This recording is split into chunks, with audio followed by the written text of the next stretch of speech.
Adopté le 13 avril 2023 par le Sénat, puis le 31 mai dernier par l'Assemblée nationale, c'est donc désormais acté au Gabon.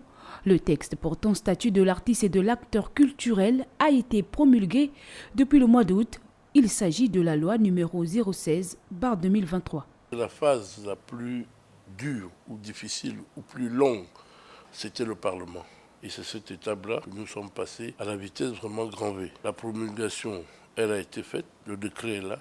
Maintenant, en fait, la dernière petite phase, elle ne prend pas de temps. La phase exécutive, c'est laquelle? C'est là que nous allons commencer pour que ces quelques décrets d'application soient mis en place le plus vite possible.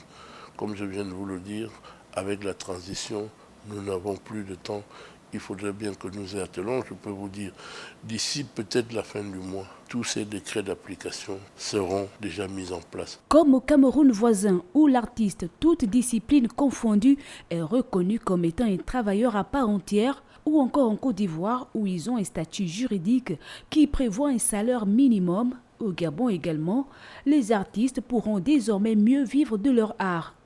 Ce texte permettra, entre autres, d'octroyer aux créateurs des œuvres de l'esprit le droit à l'élaboration d'un contrat écrit à chacune de leurs prestations, l'accès à une rémunération, à un dédommagement en cas de rupture abusive d'un document contractuel, à l'établissement d'une carte professionnelle.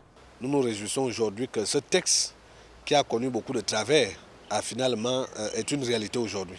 Vivement que les autres attentes du secteur culture et art en termes de législation voient le jour, notamment la loi sur la politique nationale en matière de culture et la loi sur les droits d'auteur. Très bientôt, cette loi numéro 016/2023, comportant 37 articles bien détaillés, sortira au journal officiel.